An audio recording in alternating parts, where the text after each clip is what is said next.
গোবিন্দপুর গ্রামে অন্যান্য বারের তুলনায় এবারে ফসল খুব ভালো হয়েছে, তাই গ্রামবাসীদের আনন্দের সীমা নেই। ওই দেখো, বটগাছের তলায় এই নিয়ে সন্ধ্যাকালীন আড্ডায় সবাই মেতেছে। বুঝলে হারু, এবার ধানের ফলন গতবারের চেয়ে অনেকটাই বেশি হয়েছে। চাষের খেতে গেলেই মনটা ভরে উঠছে গো। হ্যাঁ হ্যাঁ, এবারে আমার ক্ষেতে আলু অন্যান্য বারের চেয়ে অনেকটাই বেশি হয়েছে। আর ভোলার মাঠে তো সবজি ধরছেই না। কি হে ভোলা, ঠিক তো? তা যা বলেছ ভায়া, সবই ঠাকুরের কৃপা। নইলে এইবারে পর্যাপ্ত বৃষ্টি আর রোদ যে পাবো তা তো ভাবিনি। সে তুমি ঠিকই বলেছ ভোলা, এবার ভালোই ভালোই ফসল ঘরে তুলতে পারলে তবে শান্তি। বারবার কৃষের কাছে পরাস্ত হয়েও বল্লাল তার লক্ষ্যে স্থির। কৃষকে জব্দ আর গোবিন্দপুরকে ধ্বংস ও করবেই। গোবিন্দপুরের শান্তি নষ্ট করার পথে প্রথম বাধা কৃষ। যতক্ষণ না আমি ওকে জব্দ করতে পারছি, আমার শান্তি নেই। মাখি, এই মাখি, বলি কোথায় গেলি? বলুন ওস্তাদ, কি হলো? গোবিন্দপুরের কি সংবাদ এখন? গোবিন্দপুর গ্রামে খুশির হাওয়া বইছে ওস্তাদ। গতবারের চেয়ে এবারে ফসলের পরিমাণ অনেক বেশি হয়েছে। কিছু একটা করুন। সে কি, ফলন বেশি হয়েছে? ঠিক আছে, কিন্তু সে ফসল তো এখনো কাটা হয়নি। দেখ এবার কি হয়। ওম রিং রিং রিং রিং যা, ওম রিং রিং রিং রিং যা। আয় আয় ওরে আয়। যা কালো ঘুটঘুটিয়া, ভাসিয়ে দে গোবিন্দপুর, যা। সে আবার কে ওস্তাদ? ও হচ্ছে কালো ঘুটঘুটিয়া। বৃষ্টি নামিয়ে ভাসিয়ে দেবে গোবিন্দপুর। ফসল কাটার হবে না। ওরা কাঁদবে আর আমি হাসবো।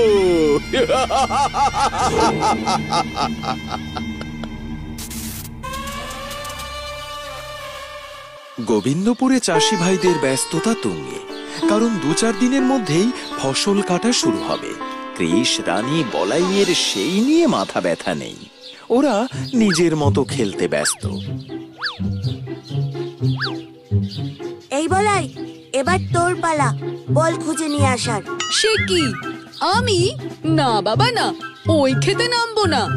যাও না বলাই দাদা, তা না হলে আজ আর খেলাই হবে না। আরে বাবা, এখন খেতে নামলে যদি কেউ দেখে নেয় তাহলে আর রক্ষে নেই। দুমদাম করে লাঠি পেটা করবে। শুনলি না, 2-4 দিনের মধ্যেই ফসল কাটবে। হ্যাঁ, বলাই ঠিকই বলেছে। ছাড়, আজকে আর খেলা হবে না, যে যার বাড়ি যাই।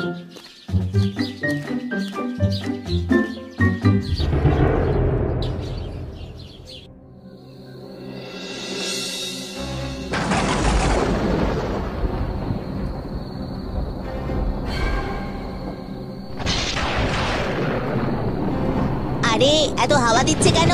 ওরে বাবারে! সত্যি তো, কিন্তু এখন তেমন হবার কথা নয়।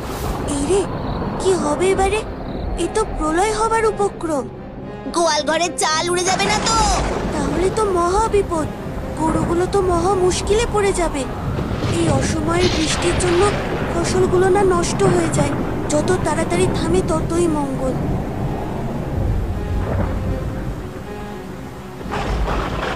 এই দেখো, বোঝো কাণ্ড। এই অসময়ের বৃষ্টি যে আমার ক্ষেতের সব ফসল নষ্ট করে দেবে।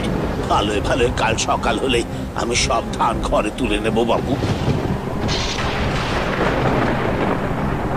হে ঈশ্বর, এই অকালে বৃষ্টি কেন দিলে ঠাকুর? খেতে জল ঢুকলে যে আলুগুলো নষ্ট হয়ে যাবে।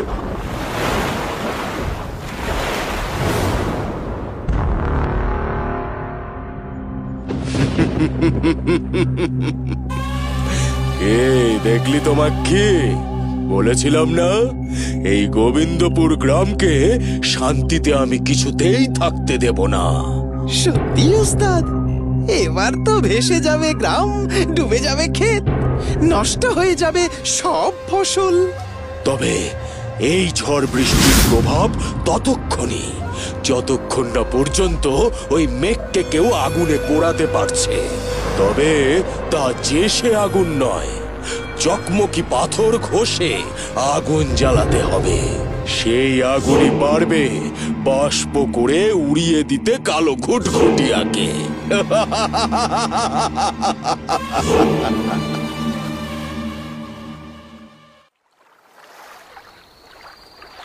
হায় হায় নগেনদা, দেখুন আপনার ধান গাছগুলো প্রায় সব ডুবে গেছে।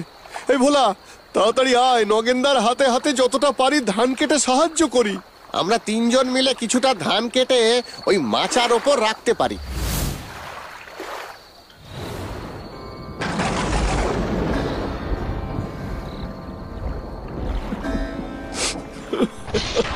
হায় হায় রে, আর তো কিছুই বাঁচাতে পারলাম না।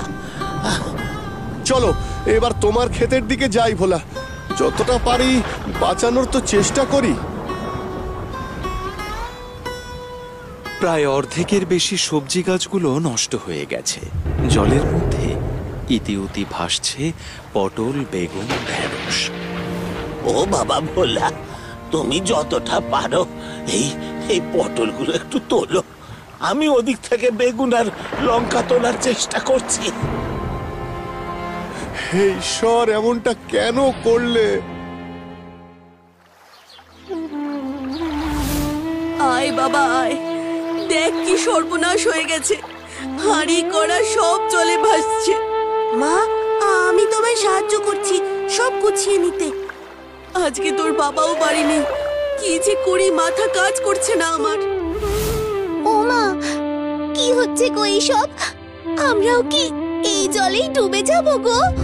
না মা, কিচ্ছু হবে না, শান্ত হয়ে যা মা, একটু পরেই বৃষ্টি থেমে যাবে।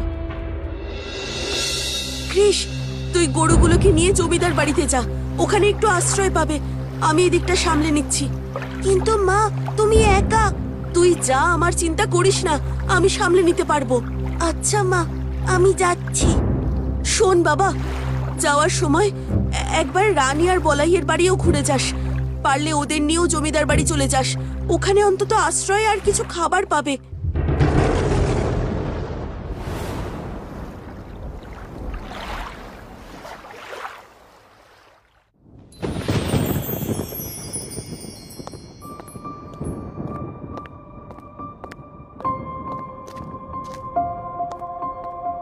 আরে তোরা আয় আয়, আহারে বৃষ্টিতে কি অবস্থা হয়েছে তোদের?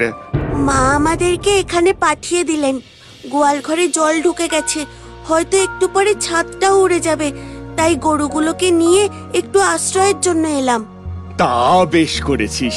এই কে আছিস, গরুগুলোকে নিয়ে গিয়ে ঘাস খেতে দে, আর এই বাচ্চাগুলোর জন্য গরম দুধ নিয়ে আয়।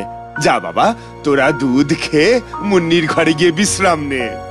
তোরা যা, আমি একটু পরে আসছি, আমার একটা কাজ মনে পড়ে গেছে।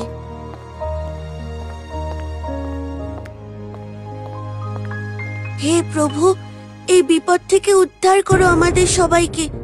কি ভুল হয়ে গেছে প্রভু, কেন রেগে আছো আমাদের উপর? কৃষ, চোখ মোছো কৃষ। প্রভু, তুমি এসেছো, আমাদের ক্ষমা করে দাও প্রভু। এবার এই ধ্বংসলীলা বন্ধ করো, গ্রাম পুরো তছনছ হয়ে গেছে যে। আমি তো রেগে নেই কৃষ, এর পিছনে আছে কালো ঘুটঘুটিয়ার হাত। তোমায় ওকে জব্দ করতে হবে, তার জন্য তোমাকে ঝড় বৃষ্টি উপেক্ষা করে যেতে হবে জঙ্গলে। পূর্ব দিকের বড় বটগাছটার ঝুড়ি দিয়ে বাঁধতে হবে ওকে, আর পোড়া মন্দিরে থাকা চকমকি পাথর দিয়ে আগুন জ্বালিয়ে তবেই ওকে বাষ্পে পরিণত করা যাবে। কিন্তু কালো ঘুটঘুটিয়েকে কোথায় পাবো? বড় মাঠের মাঝে তাল গাছে বসে আছে ওই কালো ঘুটঘুটিয়া। মুষলধারে বৃষ্টি আর সঙ্গে বিদ্যুতের ঝলকানি সব উপেক্ষা করে বড় বটগাছের ঝুড়ি ছিঁড়ে পোড়ো মন্দিরের চকমকি পাথর খুঁজতে আসে কৃষ আর টুনি। টুনি রে, এই অন্ধকারে কি করে পাবো চকমকি পাথর? কৃষ, দেখো ওই ভাঙা কলসির পাশে আছে পাথর।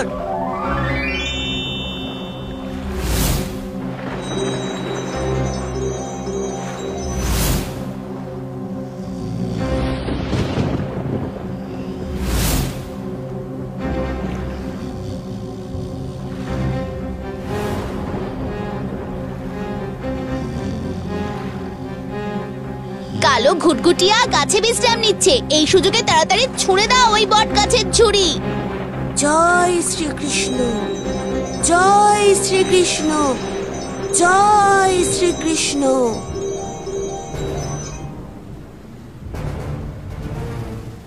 এত সাহস কার?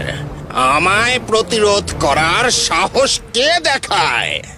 আমি কৃষ, এই গোবিন্দপুরের কোনো ক্ষতি আমি হতে দেব না।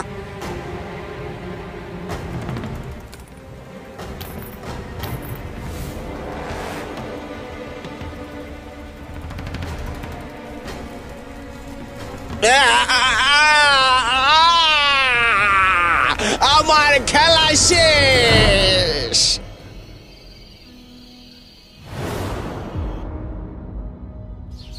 পরের দিন সকালবেলা যে যার খেতে গিয়ে অবাক হয়ে যায়।